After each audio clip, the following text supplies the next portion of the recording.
Paco fait partie d'un des convois, un nombreux convoi qui part en Guyane dans les années 30.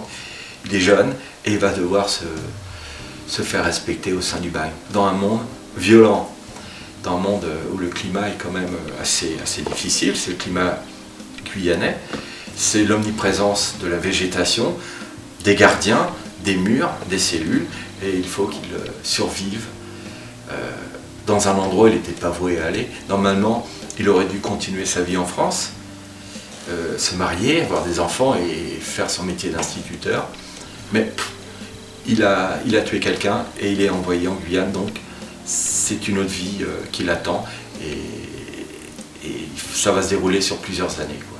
Avant tout, Paco, c'est aussi le résultat de 20 ans de maturation, presque 20 ans de maturation après un voyage en Guyane, après même 4 voyages en Guyane. Je suis allé en Guyane coup sur coup 3 fois en 90, 91. Et je suis tout de suite j'ai été impressionné par la jungle, par la végétation, l'architecture, le climat, le sol. J'ai aimé tout de suite la Guyane. Et puis j'ai eu la chance d'aller sur les îles du Salut, qui sont en face de Kourou. Il y a 3 îles. Il y a l'île Saint-Joseph, l'île du Diable et l'île Royale. Et puis j'y suis allé en bateau avec des copains. Et j'ai vu, en me baladant, on était les seuls, on était 3 personnes sur une île, sur l'île Saint-Joseph, et j'ai vu des ruines, des bâtiments abîmés et bouffés par la végétation. Il y avait aussi des petites taches de couleur, c'était des couples de haras très jolis. J'ai trouvé cette île merveilleuse, sauf qu'on m'a expliqué que dans ces bâtiments, il y a des hommes qui sont passés et qui sont morts. Qui sont morts de souffrance, de faim, voilà, des bagnards. 70 000 bagnards sont passés en Guyane sur à peu près 100 ans. Et j'ai trouvé ça quand même assez intéressant à creuser comme histoire. Moi, je suis allé en Guyane comme ça pour me changer les idées et j'ai vu qu'il y avait matière à m'intéresser à un sujet assez inconnu à l'époque, seulement raconté par Papillon, où on connaissait aussi l'affaire Seznec. Voilà. Donc l'histoire des bagnards m'a hanté quand même pas mal d'années.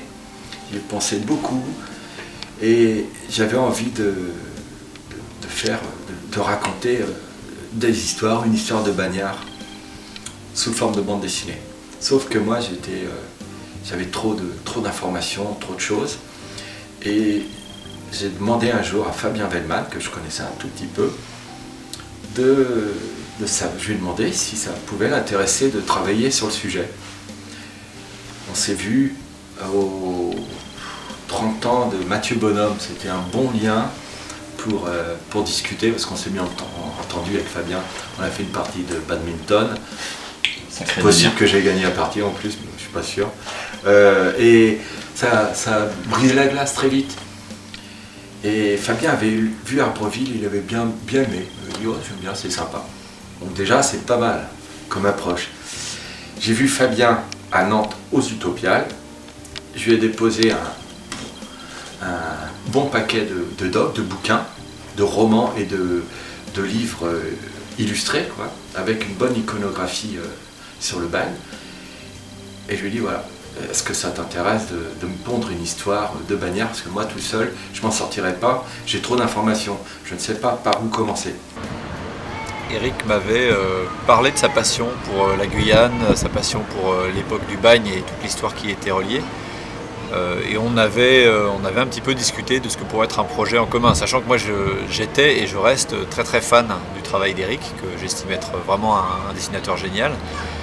Simplement, de ces premières conversations était très vite arrivé le constat qu'il me manquait encore un petit quelque chose pour lancer la machine. C'est-à-dire qu'on était d'accord tous les deux qu'un des meilleurs résumés de récits de bagne c'était Papillon, le roman et le film éponyme. Le problème c'est que tout était déjà un peu dit, c'est-à-dire que déjà Papillon c'est une sorte de Reader Digest de la vie au bagne, puisque son auteur a un petit peu pillé les souvenirs de tous ceux qui l'entouraient pour en faire son histoire. Donc ça a pris plus de temps ensuite, une fois cette première rencontre arrivée, pour qu'on puisse réellement partir sur le projet. Et c'est, je crois, quelques années plus tard que l'idée m'est venue d'axer le récit sur une histoire d'amour. À partir de là, j'avais l'impression que j'avais un axe plus fort qui me permettait quand même de parler de la partie très romanesque que peut avoir l'univers carcéral quand on parle de récits d'évasion et de choses comme ça, tout en abordant bien entendu l'aspect pas du tout romanesque du bagne, à savoir le fait que c'était quand même un endroit parfaitement effroyable. Donc tout ça pouvait prendre corps à ce moment-là et j'ai eu l'impression qu'avec l'histoire d'amour, je tenais la dernière pièce du puzzle et j'ai pu reparler de ça à Eric. Et quelques mois après, je reçois par le net 92 pages écrites, une histoire magnifique, vraiment magnifique. J'ai tout lu j'ai tout lu, c'était formidable quoi. Et il avait compris ce que je voulais. Il m'avait demandé aussi de donner des informations. Il m'avait demandé si ça ne me gênait pas de raconter une histoire d'amour entre deux bagnards. Des choses auxquelles j'aurais pas pensé moi-même. Et heureusement que c'est passé par lui parce que avec son regard neuf, il m'a tout débroussaillé. Je me suis intéressé depuis vraiment très jeune à ce que pouvait être la réaction d'un être humain quand il est incarcéré. Quel que soit le type d'incarcération, que ce soit dans des camps de concentration, que ce soit le goulag, enfin tous les récits qui ont été tirés de ce type d'expérience limite m'intéressaient. Tout bêtement parce que j'ai l'impression qu'on a tous, enfants, été confrontés à des sentiments d'enfermement, pas forcément après d'enfermement réel, mais d'enfermement psychologique, et que donc je crois qu'on peut tous plus ou moins comprendre ce que signifie le fait d'être privé de liberté. Donc du coup ça m'intéressait et à partir de là le récit que me proposait de créer Eric s'insérait là-dedans assez bien en fait. Donc j'ai pris ces envies-là, ces envies de parler de ce que pouvait être l'incarcération et je les ai appliquées à ce qu'était le bagne en Guyane en me servant de la documentation que Eric a mis à ma disposition parce qu'il avait un nombre de livres hallucinants sur le bagne, il m'a tout donné, j'ai tout lu et de là j'en ai tiré ce qui moi m'intéressait. C'est une création de Fabien entière, mais j'ai eu mon mot à dire en disant Fabien, j'aimerais bien qu'il y ait des personnages très attachants, je lui ai fait plein de propositions. Fabien il entend bien, il comprend bien et il est surtout pas fermé. Il a pas mis sa fierté dans moi je fais ça, je te propose ça. C'est vraiment un travail fait à deux. C'est lui qui a fait l'histoire, mais je me la réapproprie. Ça veut dire que ce n'est un moment, quand je suis sur le découpage, quand je lis le scénario, c'est plus Fabien qui a fait l'histoire. C'est mon personnage qui raconte l'histoire. Fabien est ouvert à mes propositions. Quand je lui dis ça, c'est pas possible, ou tiens, je te propose ça. Des fois, je le change carrément. Il me dit, il se passe ça dans tel cas. Je propose autre chose carrément aux antipodes. Je lui explique pourquoi, mais il est ouvert. Il a tout compris. Et ça se passe très très bien. C'est une vraie rencontre.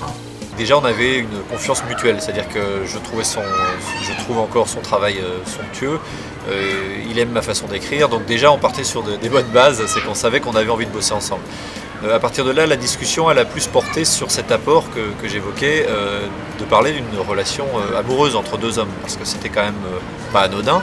Il fallait qu'Eric adhère à ce parti pris.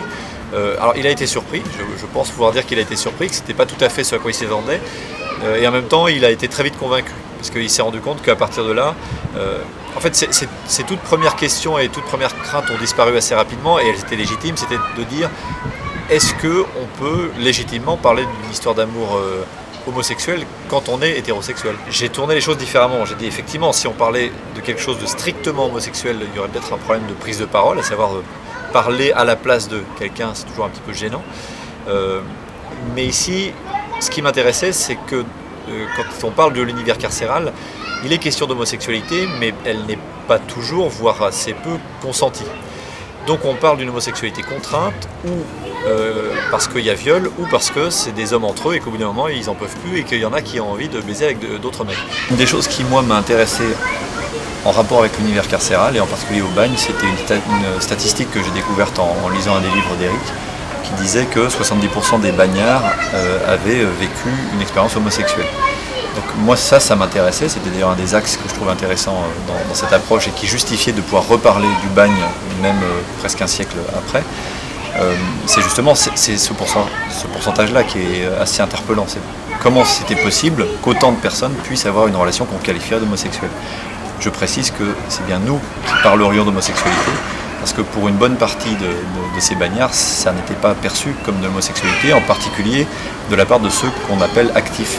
Une des particularités de la façon dont j'ai travaillé avec Eric, c'est que cette fois-ci, j'ai décidé dès le début que j'allais écrire l'entièreté du scénario,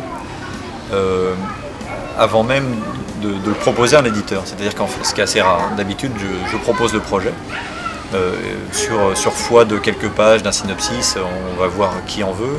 Dans le cas présent, comme le sujet était délicat et la façon de l'aborder, je pensais qu'elle était très très importante pour juger de la qualité du projet, j'ai pris le parti d'écrire l'entièreté des scénarios. Et à partir de là, on a pu démarcher des éditeurs. Mais ce qui explique aussi que c'est un projet que j'ai écrit il y a assez longtemps et dont j'ai du coup une impression assez étonnante de retrouver, comme retrouver un vieil ami en fait en relisant maintenant l'album. J'ai écrit à l'époque les deux parties du diptyque de 46 pages chacune. C'est une décision avec Dargaud qui nous a amené finalement à passer à 54 pages par album. Et en particulier, cette décision était liée au dessin d'Eric et à la qualité du dessin d'Eric. C'est qu'on s'est dit que chacun des albums gagnerait sans doute à avoir plus de respiration, plus de grandes images. Or, une des grandes qualités d'Eric, et on le voit dans ses carnets de voyage en particulier, c'est les grandes images contemplatives en fait. Donc là, on est passé à un format de 54 pages, ce que j'ai pas du tout regretté. Ça m'a amené à rajouter quelques pages à ces scénarios que j'avais écrits il y a déjà quelques temps. Donc la seule petite modif qu'on a faite, ça a été ça. Ça a été d'ajouter des pages à chacun des albums, de manière à laisser respirer un peu plus l'histoire. Et ce qui n'est pas un mal, parce qu'en plus l'histoire elle est très dense et elle est aussi très violente. Donc le fait d'avoir des moments très contemplatifs, basés sur juste des paysages somptueux, comme on peut en voir en Guyane énormément, c'était un bon contrepoint à la violence du récit. Et c'était mieux. On a pu développer comme ça un peu plus l'histoire. Donc on s'est arrêté on pensait rentrer dans la collection Long Courrier. Ça a changé. On va rentrer dans la collection Pablo. 3 albums Pablo viennent de sortir et ça va juste aller après Pablo. Et je trouve que c'est plutôt une bonne idée, quoi. J'ai acheté chez un vendeur de papier, de vieux bouquins à Nantes, des magazines détectives des années 30 qui étaient en couleur sépia. Magazine tout pourri, tout abîmé par le temps, magazine détective avec des images de bagnards et des unes sur le bagne. J'ai trouvé ça assez fascinant, c'était en sépia comme je disais. Ça m'a influencé malgré tout à faire cette couleur entièrement en sépia. C'est vrai que je faisais quelques dessins comme ça à l'écoline, sépia. C'est ce que j'ai proposé à Fabien en disant tiens, on va partir sur cette idée-là, peu de couleurs. Mais en fait, il a fallu le gérer tout le temps. Des fois, j'aurais voulu faire Paco en couleur. Alors, comment expliquer maintenant ? Je suis parti sur une proposition que j'ai faite et il a fallu aller jusqu'au bout. J'ai pas regretté parce que avec ce peu de couleurs, il a fallu montrer la chaleur, la pluie, la nuit, mettre plein d'émotions. Mais j'ai trouvé que c'était bien. C'était un challenge, mais c'était vraiment intéressant. J'ai quand même fait des ellipses. Par exemple, le viol que subit Paco, je voulais absolument pas le montrer. Mais c'est vrai aussi qu'il y a des moments de grande violence qui passent mieux parce que le dessin d'Eric le permet. Il y a un autre intérêt énorme que je voyais à ce dessin, c'est qu'en fait je pourrais comparer le dessin d'Eric, et c'est un compliment quand je le dis, à de l'art brut, c'est-à-dire à une forme d'art qui paraît naïf mais qui ne l'est pas tant que ça. Et il se trouve que c'est un mode artistique qu'on retrouve beaucoup au bagne, en fait de deux manières principalement, à la fois par les tatouages, c'est-à-dire que les tatouages que portaient les bagnards étaient souvent très naïfs mais parfois extrêmement forts, et aussi dans ce qu'on appellera l'artisanat carcéral, c'est-à-dire les petites babioles que fabriquaient les bagnards pour se débrouiller, pour faire un peu d'argent. On peut retrouver des tabatières, des petits bateaux taillés, des choses comme ça qui sont magnifiques, qui sont très simples, qui sont des chefs-d'œuvre d'art brut. Donc pour moi, le dessin faussement naïf, parce que celui d'Eric est en réalité extrêmement pensé, mais ce dessin faussement naïf correspondait très très bien au récit que je voulais évoquer au bagne. Donc finalement, il y avait comme une jonction parfaite entre son dessin et la thématique. Je considère le tome 1 de Paco comme un long voyage en sac à dos, un sac très lourd. Très très lourd parce que je suis encombré de trop de culture BD, trop de choses. Je ne me suis pas fait confiance tout le temps non plus, donc j'ai recommencé, j'ai fait beaucoup de travail avant de faire mes planches, j'ai fait beaucoup de recherches, peut-être un peu trop. Maintenant pour le tome 2, Je fais un long voyage pareil, avec un sac beaucoup plus léger. C'est comme ça que je le vois. Je pars plus léger dans le deuxième tome des aventures de Paco, quoi.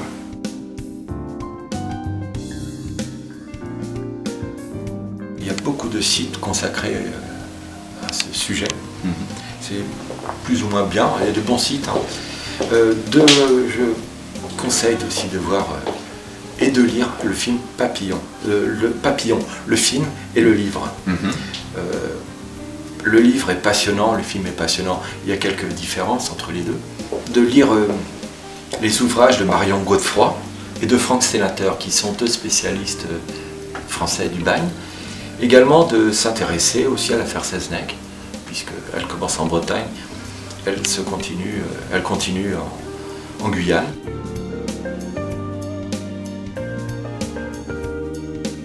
Ah bien, est-ce que tu envisagerais, est-ce que ça te ferait plaisir, est-ce que tu aurais l'intention un jour plus tard de faire un autre album avec moi? Alors retravailler avec Éric Sago serait bien entendu un immense plaisir. Ce que j'attends bien entendu en premier maintenant, c'est le deuxième album de Paco, parce qu'en fait j'ai déjà des réactions de tout premiers lecteurs qui me disent l'impatience dans laquelle ils sont plongés à la fin de la lecture du tome 1. C'est-à-dire que dans les retours que j'ai pu commencer à voir, c'est super, l'album est génial, mais qu'est-ce que c'est frustrant de s'arrêter là. Et c'est vrai que c'est à mon avis une histoire qui prendra tout son sens quand on pourra lire les deux d'affilée. Donc j'ai envie de dire, chaque chose en son temps, petit scarabée. La patience est une vertu. Commençons par faire le deuxième album et après ce sera avec grand plaisir que je continuerai cette collaboration. Est-ce que tu pourrais un jour me prendre dans tes bagages avec toi pour un petit séjour à l'étranger, si c'est possible? Moi je serais ravi de dessiner pendant que tu fais une conférence ou tu parles. Je serais ravi de me balader dans les rues et puis de te retrouver et boire de bonne bière. Voilà. Est-ce que c'est possible d'envisager un petit voyage en Afrique, quelque part? Voilà. Ça me ferait beaucoup plaisir. Alors c'est vrai que je sais qu'Éric, tu travailles en voyageant et que tu voyages en travaillant. Donc à vrai dire, moi je ne désespère pas qu'effectivement on puisse faire des voyages en commun. Le premier qui s'annonce, il est en Guyane, puisque je crois que tous les deux on attend ça avec impatience. Ça fait des années que tu me parles de ce pays, que tu connais très très bien. Moi je ne le connais absolument pas. Ça ne serait pas la première fois que je vais dans un pays après avoir écrit dessus. C'est quand même un comble, ça m'est déjà arrivé avec le Pérou. Et j'avais l'impression d'être un vague imposteur, de me retrouver au Machu Picchu après avoir fait un album dessus. Là ça serait pareil avec la Guyane, j'ai très très hâte qu'on aille là-bas. En particulier j'ai hâte de visiter les îles du Salut, parce que les images de cellules complètement démolies par les arbres, ce sont des images qui m'ont hanté pendant l'écriture de Paco. Donc voilà, j'espère qu'on ira là-bas et qu'on ira ensuite partout ailleurs dans le monde, bien entendu.